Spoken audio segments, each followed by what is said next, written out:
Para silang nabubuhay noong 1900. Gagamit sila yung cash to cash basis. Hindi na sila pwedeng gumamit ng credit card. Paano yan?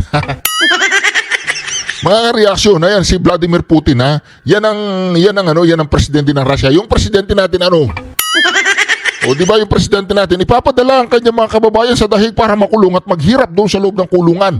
Kasi mga kalaban niya. Hindi niya kayang harapin dito sa Pilipinas. Kaya ang ginagawa niya, tinatapon niya yung mga kalaban niya sa ibang bansa. Ano ba yan? Bangag ba yan? Marcos yan! Marcos. Ang tatay niya, pinatapon niya si Ninoy Aquino. Pag-uwi ni Ninoy Aquino dito, pinatay. Ganyan po mga Marcos. So, huwag kayo magtitiwala sa mga yan. Alam na natin likaw ng mga bituan ng mga yan. Meron po sinabi si Bongbong Marcos, nakakatakot yung sinabi niya. Ito yung sinabi niya mga kareaksyon. Ayan, sabi ni Bongbong Marcos, nakakatakot to mga kareaksyon, ha.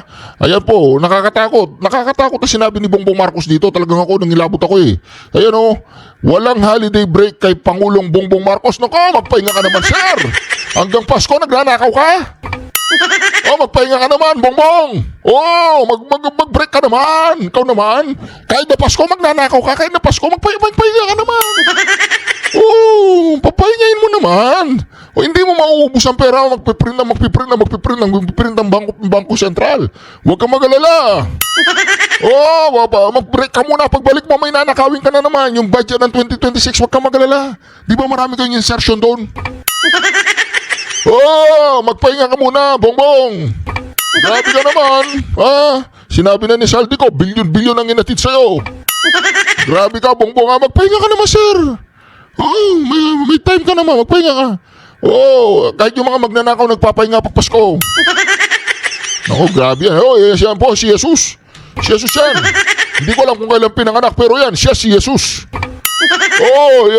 Kaya mga kareaksyon, kung kayo'y wala pang mga anak, kung wala pa kayong mga anak at manganganak pa lang yung asawa nyo at plano nyo mag-anak, nakikiusap po sa inyo, huwag yung pangalan ng Jesus.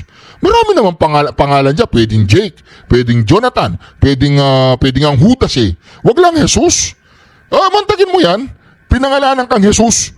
Demonyo ka pala. Di ba mga kareaksyon? Hindi ko sinabing demonyo tong si Boying Remula, hindi ko sinabing demonyo yan.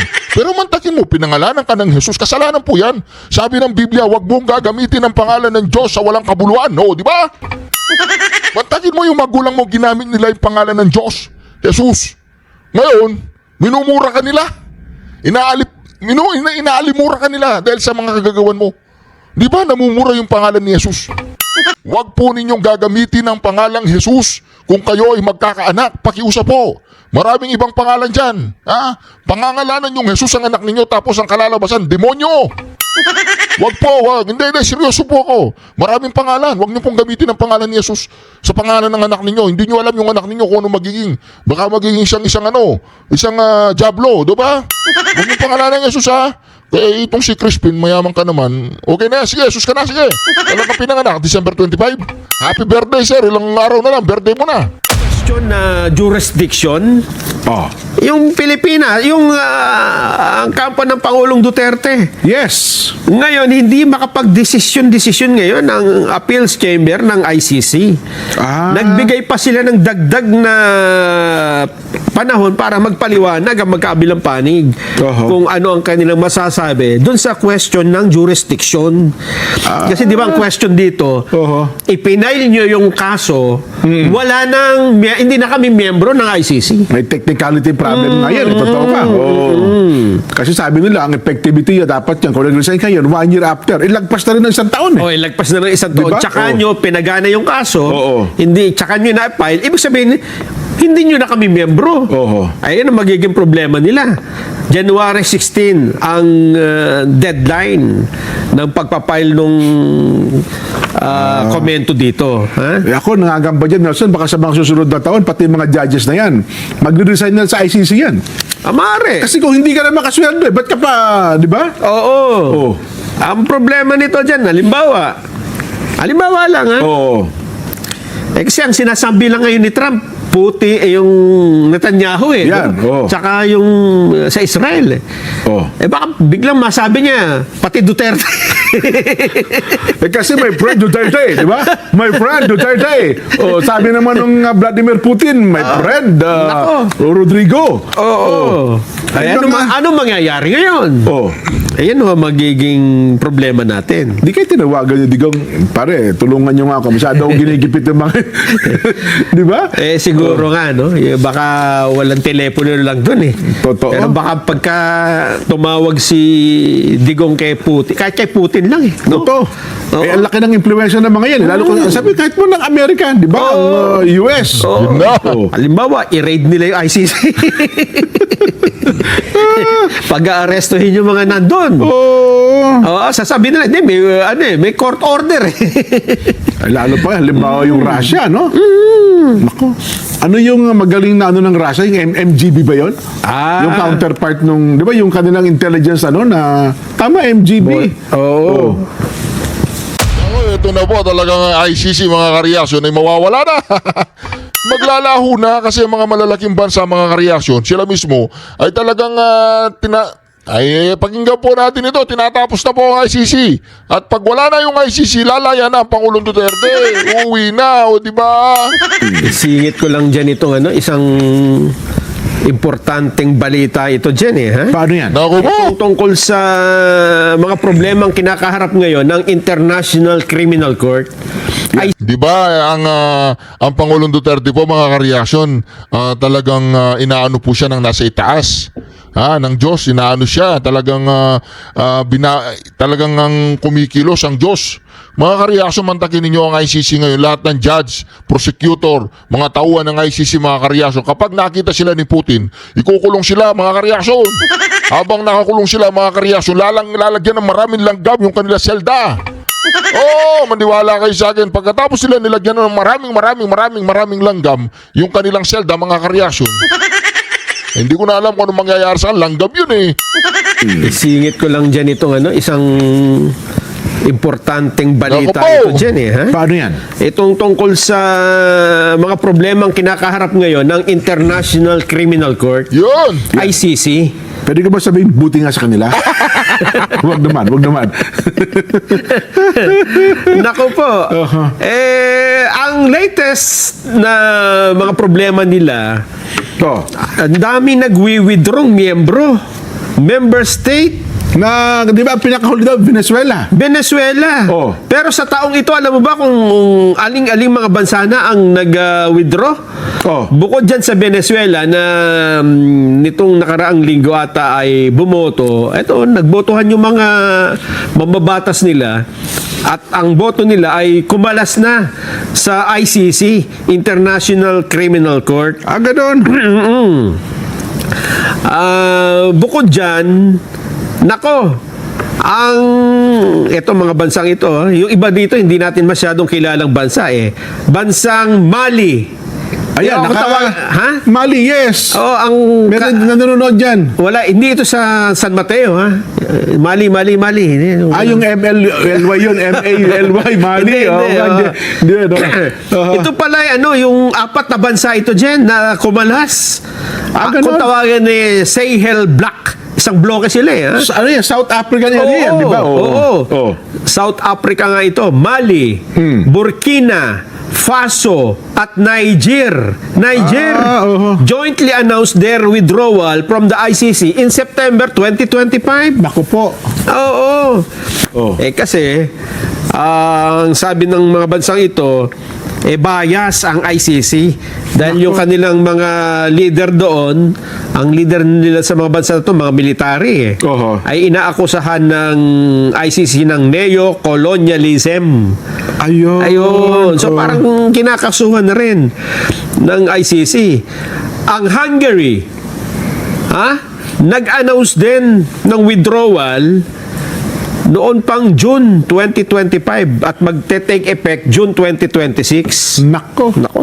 Di sa kabuan ngayon, ilang bansa na lang kasapi ng dyan. Pabawas na Rome pabawas. Statute na ito. Oo. Pati mga malalaking bansa, di ba, nag-aalisa na rin dyan eh.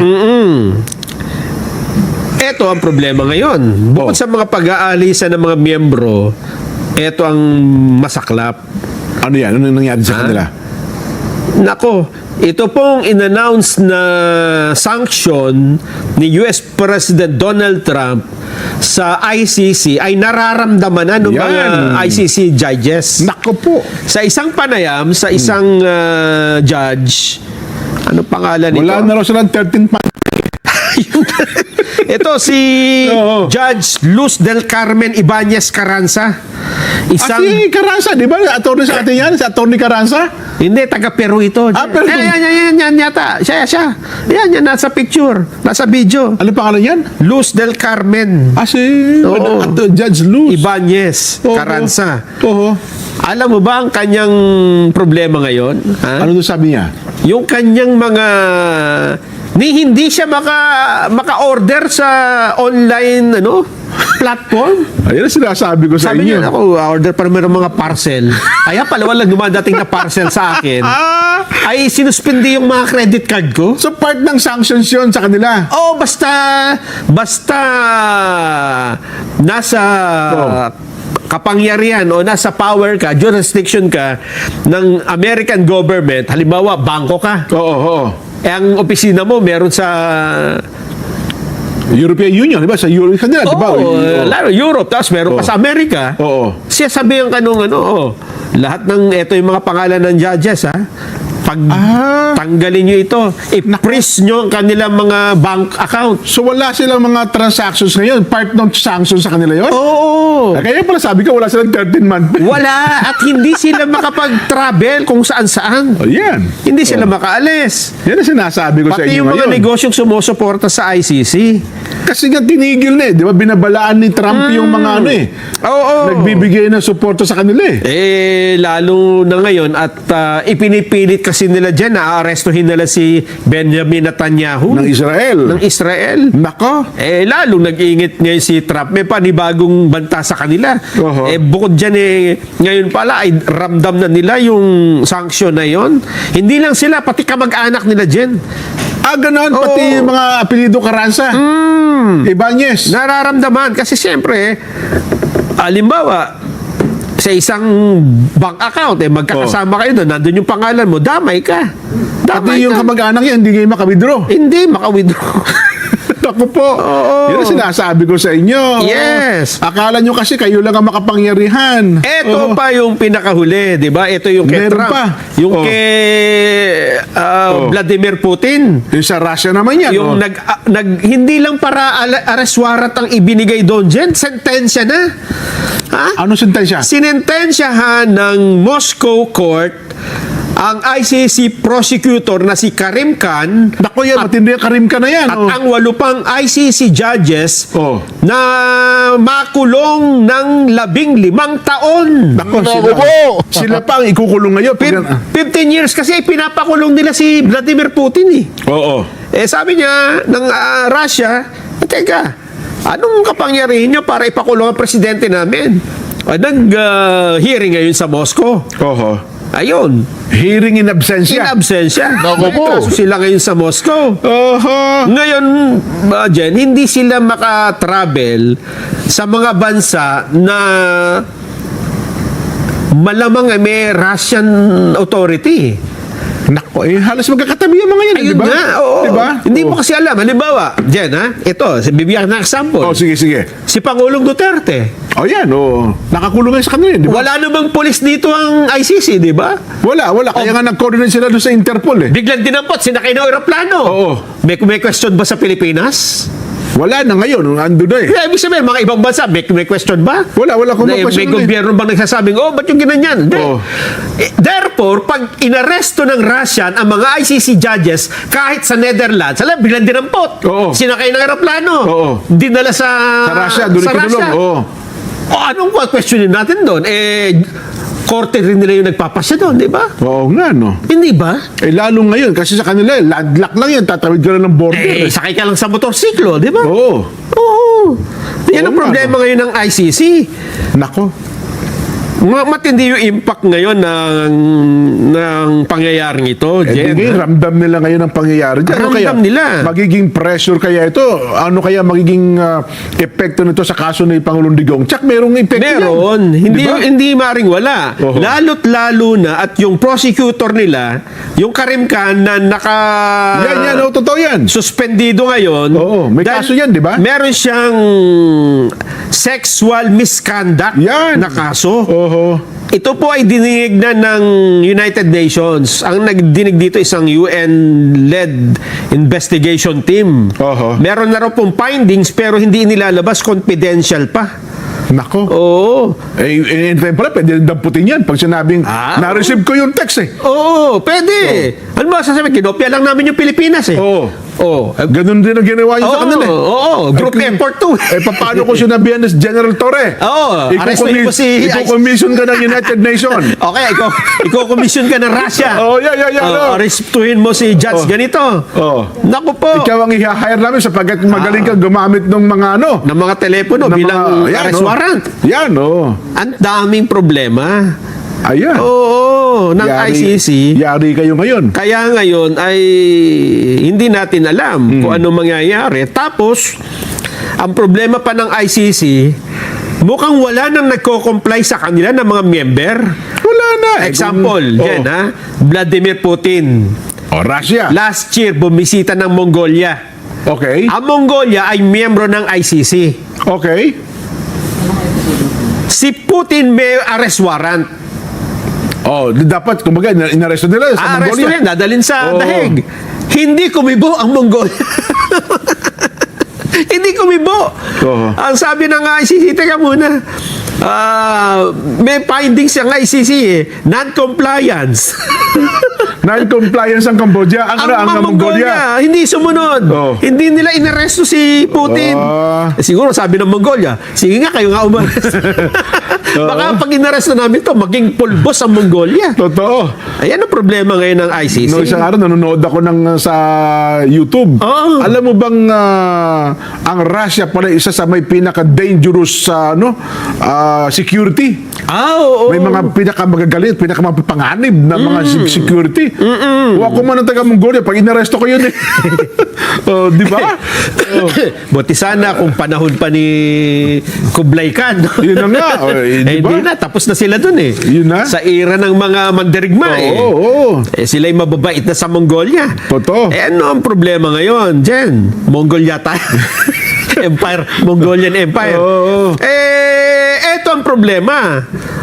Di ba, Naku. di ba yung CIA? Oh, si Amerika yun. KGB. KGB pala. Oo, oh. yung kung gabi, babae. Yung kinakainan ko kasi UKB eh. Kanila sabi, itol yung kayo eh. KGB, kanila, di ba? Oh. And teka lang, pag ngayon, dahil po sa pangyayaring ito, dapat mag-isip-isip na po ang ICC. Pag hindi nyo po binago yung bagay na yan, hindi na kayo maragdagan ng miyembro. Lalong humihina. Lalong ngayon. hihina yung grupo ninyo yan. Ang sabi naman ng iba, nako yan ang mas lalong dahilan ngayon para hindi pakawalan si Duterte. May ganun bang pananaw? Kasi parang yan na lang ang kanilang yan na lang kanilang trabaho eh. Si Digong na lang ang ano? Yan na lang kanilang trophy ngayon eh. Oo. Naku. Hindi. Kung sa kabilang banda naman, baka makita na rin panggigipit yan. Oo, yun Diba? nga. Ang laki ng question kasi, laking Totoo. issue international yan. eh. Yes. Oh. Ay, ang problema dyan, kung makitaan mo ng biglang, di ba? Oo. Kalusugan ng isang matandang 80 anyos na. Diba? Oo. Ilang taon na ba si Digong? 80 plus? Parang ganun. Oo. Hindi ba? Oo. Hindi yung maganda talaga. Lalong bababa ng bababa ang popularity ng ICC pagka nagkaganyan. Totoo. Oo. At kung yung trend na nga po sa pangyayaring ito, baka sa mga susunod pa, wala lang talaga maniniwala dyan sa ICC na yan. Di ba? Yung Rome Statute na yan. Nako, yun na po sinasabi natin dyan, mga ka-reaction. Diba? Talagang wala na. Tapos na ang ICC, mga ka-reaction. Alright, Reaction TV Base, nagbabalik reaction.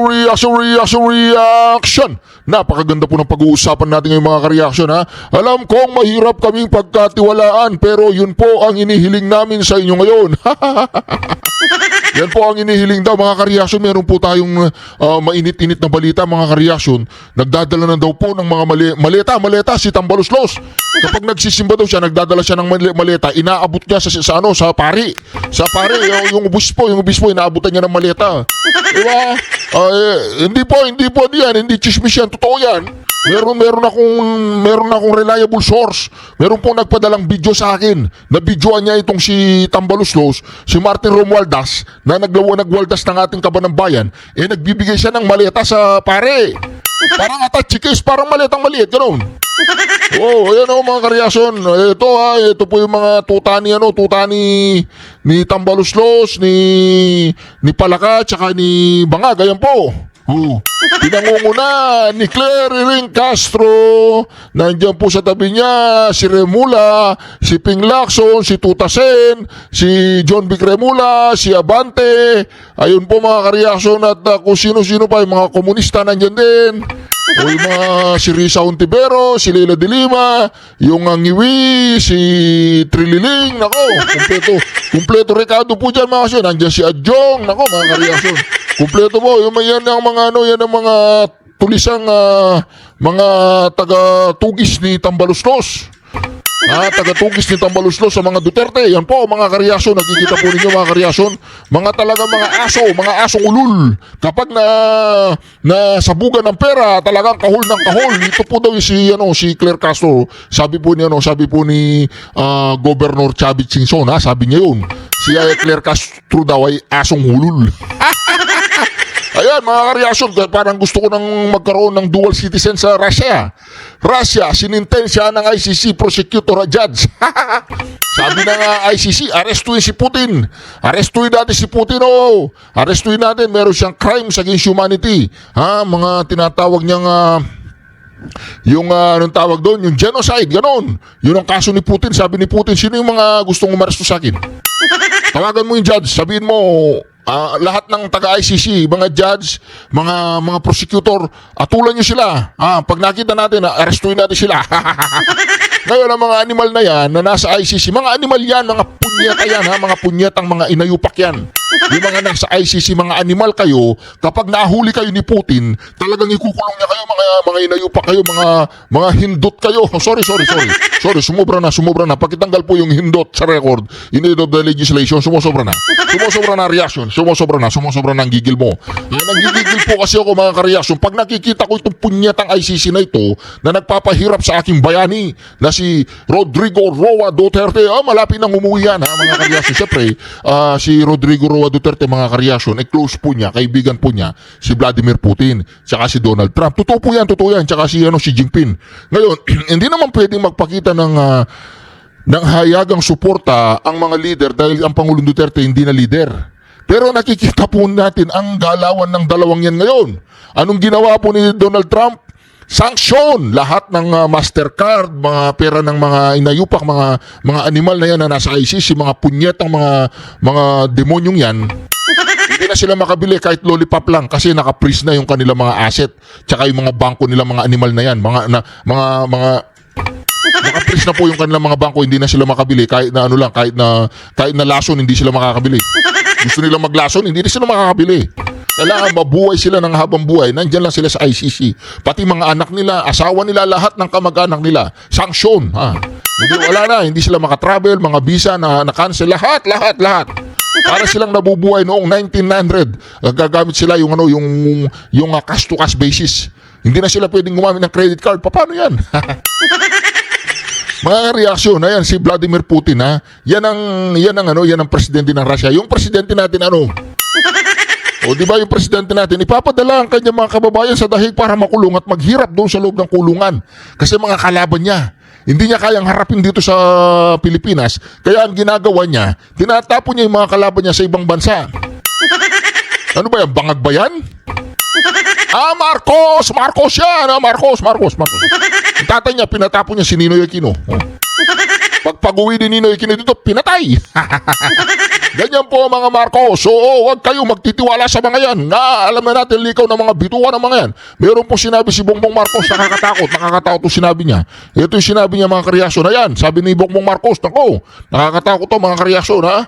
Ayan po, nakakatakot na sinabi ni Bongbong Marcos dito. Talagang ako, nangilabot ako eh. Ayan o, walang holiday break kay Pangulong Bongbong Marcos. Nako, magpahinga ka naman sir. Hanggang Pasko, nagnanakaw ka. Magpahinga ka naman, Bongbong. Mag-break ka naman. Ikaw naman. Kahit na Pasko, magnanakaw ka. Kahit na Pasko, magpahinga ka naman. Papahingain mo naman. Hindi mo mauubos ang pera. Magpiprint ang bangko sentral. Huwag kang mag-alala. Mag-break ka muna. Pagbalik mo, may nanakawin ka na naman. Yung budget ng 2026, huwag kang mag-alala. Di ba marami kayong insertion doon? Magpahinga ka muna, Bongbong. Grabe ka naman. Sinabi na ni Saldi ko, bilyon-bilyon ang inatid sa'yo. Grabe ka, Bongbong. Magpahinga ka naman, sir. May time ka naman, magpahinga ka. Kahit yung mga magnanakaw nagpapahinga pag Pasko. Grabe yan. Yan po, si Jesus. Si Jesus yan. Hindi ko alam kung kailan pinanganak, pero yan, siya si Jesus. Kaya mga kareaksyon, kung kayo'y wala pang mga anak, kung wala pa kayong mga anak, at manganganak pa lang yung asawa nyo, at plano nyo mag-anak, nakikiusap po sa inyo, huwag niyong pangalan ng Jesus. Marami naman pangalan dyan. Pwedeng Jake, pwedeng Jonathan, pwedeng ang Judas eh. Huwag lang Jesus. Mantagin mo yan. Pinangalanan kang Jesus. Demonyo ka pala. Di ba mga kareaksyon? Hindi ko sinabing demonyo tong si Boying Remula. Hindi ko sinabing demonyo yan. Pero mantakin mo, pinangalanan ka ng Jesus. Kasalanan po yan. Sabi ng Biblia, huwag mong gagamitin ang pangalan ng Diyos sa walang kabuluan. No, di ba? Mantakin mo yung magulang mo, ginamit nila yung pangalan ng Diyos, Jesus. Ngayon, minumura ka nila. Inaalimura ka nila dahil sa mga kagagawan mo. Di ba namumura yung pangalan ni Jesus? Huwag po ninyong gagamitin ang pangalang Jesus kung kayo ay magkakaanak. Pakiusap po. Maraming ibang pangalan dyan. Pangangalanan yung Jesus ang anak ninyo tapos ang kalalabasan, demonyo. Huwag po, huwag. Hindi, seryoso po ako. Maraming pangalan. Huwag niyo pong gamitin ang pangalan ni Jesus sa pangalan ng anak ninyo. Hindi niyo alam yung anak ninyo kung ano magiging. Baka magiging isang Diablo, diba? Huwag niyo pangalanan ng Jesus Eh, itong si Crispin, mayaman ka naman. Okay na, sige, Jesus ka na, sige. Kailan ka pinanganak? December 25? Happy birthday, sir. Ilang araw na lang, birthday mo na.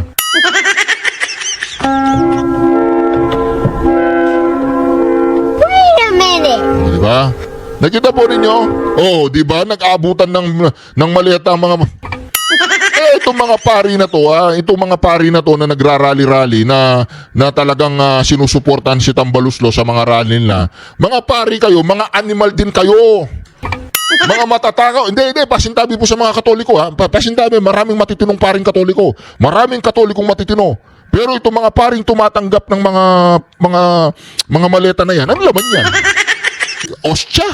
Yung tinapay, gano'n, yung laman yan. Ano laman yan? Underwear? Alam ko naman, dildo. Nako mga reaksyon. Diba? Tignan po ninyo. Diba? Maleta. Inabot sa pari.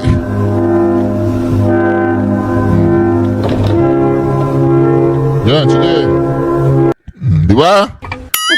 Siyempre yung pari tatanggapin niya yan eh. Hindi naman niya itatanong, nakaw ba yan? Saan ba galing yan? Romualdez, isang attachigate yan. Isang maleta yan. Siguro, kakasya dun mga 5 milyon. Kakasya dun. Di ba? Paano ka nga naman magre-reklamo kung pari ka, 5 milyon ang inabot sa'yo kada misa? Di ba? Kaya itong mga pari na to, ganito yung mga asal nila. Mga asal hayop na. Mga asal hayop na yung mga yan. Naghihirap yung taong bayan, sila naman nagkakamal din ng salapi, gano'n no? Kaya ang Pangulong Duterte, hindi ko siya masisi eh. Kung murahin niya yung mga pari tsaka yung hindi naman lahat ng pari siraulo hindi lahat ng pari siraulo. Pero yung latara, tumatanggap ng maleta. Magandang umaga po, magandang araw pala sa inyo dahil gabi na dyan sa Pilipinas. Teka lang, meron po sasabihin dito si Atty. Harry Roque. Huwag muna nating i-play yan, ha? Huwag muna nating i-play yan. Ito munang i-play natin si Senador Rodante Marcoleta. Si Senador Rodante Marcoleta, ang ating future Vice President. Senador Marcoleta, future Vice President kita. Reaction TV page, pa-shoutout mo naman ako sa ganang mamamayan, ha? Yung mga taga sa ganang mamamayan, pa-shoutout naman. Love ko yan si Atty. Senador Vice President Rodante Marcoleta. Kapampangan daw yan, nagtatanim ng lettuce. Ay, nagtanim din pala ako ng lettuce. Ipapakita ko sa iyo, Senador Marcoleta, nagtanim ako ng lettuce sa aking basta sa aking second nasa kasi ako nakatira po ko sa 110th floor. So doon sa 110th floor, mayroong balcony doon. Nagtanim ako ng lettuce doon. Naku, napakaganda ng mga lettuce ko. Araw-araw, Samji. Sabi ng misis ko, gusto ko araw-araw, Samji. Di araw-araw, oras-oras. Lahat ng lettuce kami lang ang kumakain. Ang dami. 10 hektarya. 10 hektarya po yung yung balcony ko. So doon sa 10th floor, 10 hektarya. To hold us back, Mr. President. Strategic relevance today depends on economic relevance. If we wish to be trusted supply chain partner, we must ensure reliable and affordable energy, modernize ports, logistics, and transport networks, create stable, predictable investment rules, and align education and workforce development with high-value industries. Sa huli, ito ang pinakamahalagang aral para sa atin. Walang bansang tunay na iginagalang kung wala tayong kakayahang ipagtanggol ang sarili, lalo na yung soberenya at itaguyod ang sariling kaunlaran. Ang pakikipag-alyansa ay hindi kapalit ng pambansang lakas. Ito ay nagiging makabuluhan lamang kung ang bansa ay may malinaw na direksyon, matatag na ekonomiya at kakayahang ipagtanggol ang kanyang teritoryo. Ang hamon sa atin na hindi pumili ng panig ng tunggalian ng mga bansang makapangyarihan, kundi tiyaking handa ang Pilipinas sa lahat ng pagkakataon. Gawin nating halimbawa ang Singapore. Taong 1965 nang sila ay tanggalin sa Federasyon ng Malaya. Umagulgol si Lee Kuan Yew sa harap ng publiko at pinangakuan ng kanilang mamamayan na tatayo sila sa sarili nilang mga paa at magtatagumpay. At tingnan natin ngayon, Mr. President, napalago nga nila ng mabilis ang kanilang bansa. Naging sentro ng kalakalan at teknolohiya, napaunlad ang edukasyon, pabahay at serbisyong pangkalusugan at napabilang sa mga bansang itinuturing na First World. Mr. President, distinguished colleagues, the 2025 U.S. National Security Strategy signals a world where power, production, and sovereignty matter again. For the Philippines, this is neither a call for submission nor confrontation. It is a call for strategic clarity. We must understand that alliances are strongest when they rest on mutual capability, not dependency. Economic development without security is fragile. Security without economic strength is unsustainable. If we prepare, invest, and act decisively, we can protect our sovereignty, strengthen our economy, and secure prosperity for future generations. If we remain passive, underprepared, and reactive, we risk being sidelined in a world that no longer waits for those who hesitate. The lesson before us is clear, Mr. President. National development, defense, readiness, and strategic purpose must move together. Sa panahong nagbabago ang balanse ng kapangyarihan sa mundo, ang pinakamahalagang paninindigan ng Pilipinas ay ang manatiling matatag, handa at makiling sa sariling interes at pambansang kagalingan. Maraming salamat, Mr. President. Yung mga talumpati dito ni Senador Rodante Marcoleta, mga ka-reaction. Sinabihan po tayo ng Amerika na kailangan tayong magbayad kung gusto natin na sila ay tulungan tayo. At sabi niya, talagang haharapin yung mag-isa ang China, kaya wag kayong gumera sa China. Kasi po, alam po ni Donald Trump, ang kalagayan po ni Bongbong Marcos. Alam po ni Donald Trump kung anong klaseng presidente meron ng Pilipinas. Sa kanyang kikaibuturan ng kanyang puso, si Donald Trump ay naaawa siya sa atin, mga ka-reaksyon. Naawa po siya sa atin. Oo, totoo yun. Kasi how can you visit something that you don't know exists? So Okay, kailangan dito po, dako muna tayo kay Senator Loren Legarda, mga kareaksyon. Dito, malupit po ito, mga kareaksyon. Sagutan po ni Senator Loren Legarda at Aimee Marcos. Patungkol po dito sa BICAM. Tingnan po natin kung anong mangyayari, ha? Kasi how can you visit something that you don't know exists? So kailangan ng promotion, kailangan ng kaalaman. Itong Love Philippines, nalunsad ito nung Hunyo pa ng 2023. Bakit taon-taon magre-rebrand na naman ba yan? Bakit taon-taon binibigyan natin ng pera na napakalaki, kalahating bilyon? Dinoble pa ng Senado ng 1 bilyon. In terms of our image abroad, in terms of scandals that have rocked government. Para sa akin, hindi ito magandang investment.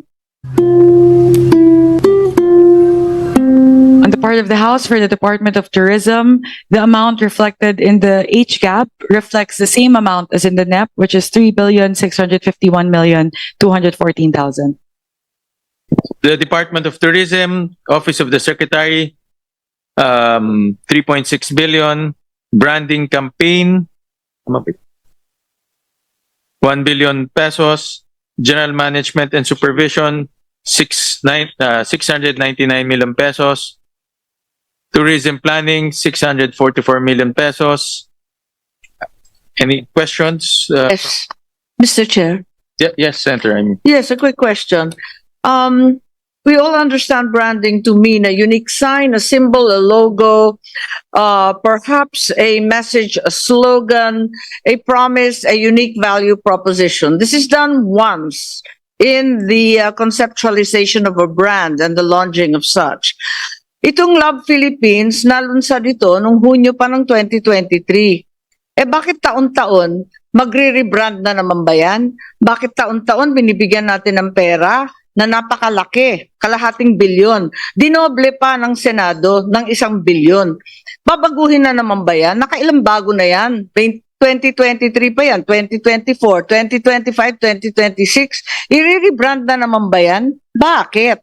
At ang baba-baba naman ng performance natin. Hindi pa tayo nakaka-recover mula 2019. Ba't ba natin pinabago-bago kada taon? Hindi ko maintindihan itong gastusing to.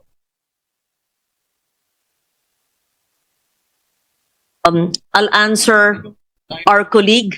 The chair and I were there in our meeting, and we always said that it's not just the Department of Tourism that must promote tourism. It must be a whole of government approach, meaning security, facilities, when you land in the airport, so it's Yes. etc. Then, Yes, given, but the exercise of branding is a very specific I'm getting there. promotional and Yes. advertising Yes. effort. Thank you. And it Let me need not finish. be repeated Yes. year on year. Okay. There was an allocation in the House. I think that's 500 M. Yes. And that was in the NEP, and the House allowed it. And according to the Secretary, that 500 is really not sufficient. Branding is not just a slogan. It is the overall communications, which would also include, I believe, the payment of airtime in specific programs globally, internationally. And other countries have 10 times more of their budgets for branding. So this is not just a communications plan with the slogan of Love the Philippines. It would also mean write-ups, articles, social media, and shows internationally. Yes, and roadshows, promotions. So, as a great believer in marketing and communications, the chair and I felt it was important to support the Department of Tourism. For after all, their contribution to GDP is a big amount. I think more than 10% GDP. Especially now that we are challenged in terms of our image abroad, in terms of scandals that have rocked government, and we really wanted to support the DOT. So that is the basis. I did not, to be fair, I did not do it unilaterally. I consulted the chair, and it was actually a commitment of the chair, which I appreciate. I did not do it as an individual amendment. It was a committee amendment in due consultation with the chair. Thank you.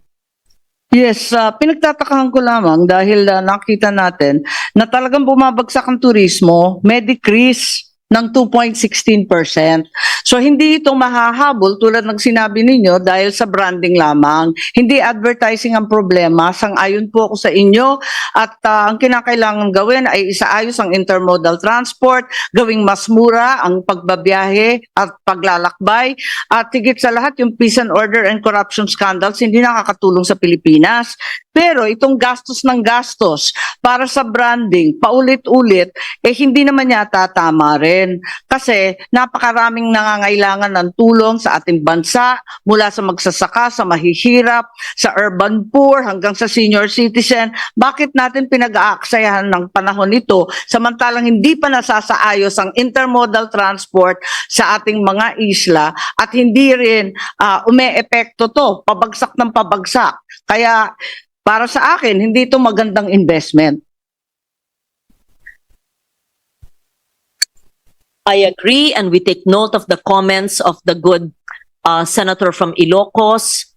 I wish you had joined us in the hearing as well, but this is something we supported for DOT, and we approved it in the committee report as well. So I leave it to the body. Thank you. Well, I am a firm believer of tourism. For me, low-hanging fruit ang tourism sa atin. Tama ho kayo, Senator Amy, na naging very challenging ang tourism sa atin, lalong-lalo na nawala yung Chinese market sa atin. So more so, we should explore other markets. We should market our country or even directly the islands to the different areas. So that's why nung nag-hearing ho kami, isa sa mga strategy po ng Department of Tourism is to look for other markets. That's why they needed extra funding to explore other markets and to attract other tourists to compensate for the slowdown in the Chinese market. No? So yan po yung rationale kaya po tayo nagdagdag ng pondo sa kanila. At ang multiplier effect is not only Metro Manila but to the countryside, no? Sa Camiguin, lalong-lalo na may airport na ho sila, nakulang yata ang pondo pero nadagdagan na. Thank you, Mr. Chair. Negros Thank you, Occidental, sa Cagayan de Oro, sa Samar, sa Ilocos Sur, dami nating mga magagandang sites. But we need to market it kasi hindi alam ng mga kababayan ho natin. Hindi alam ng mga turista, hindi rin alam minsan ng mga kababayan natin na kung gaano kagaganda. Palawan is voted one of the best islands in the whole world. So, isa yan sa mga dapat ho nating i-market outside of the Philippines. So, that's why we deemed it appropriate to just increase their budget by a fraction so that they can improve their reach. Salamat.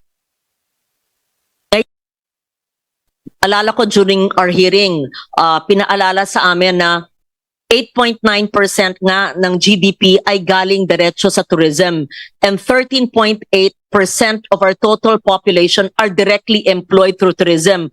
Pag indirect pa ay halos 30% ng ating populasyon ay nagatrabaho, apektado sa tourism. Tour guide, driver, cook, tagalinis, ang dami talaga. So, this is the low-hanging fruit. We're not a manufacturing giant. Agriculture is suffering due to climate adversity. Tourism is there. Anumang sulok ng kapuluan sa sa northern Palawan, sa Camiguin na isla, sa Bacolod City at sa Slow Food Network, sa Bataan na Montemar, for example, or sa Acuzar area. So Nueva Ecija, magagandang maraming areas. Sa Ilocos region, kay Kong Mihan, Vegan Even Caldon. Syempre, si Cagayan de Oro at Northern Bukidnon, kila Migs at kila Rufus. Sa Samar, napakagrami dyan mga caves, magaganda at mga beach areas.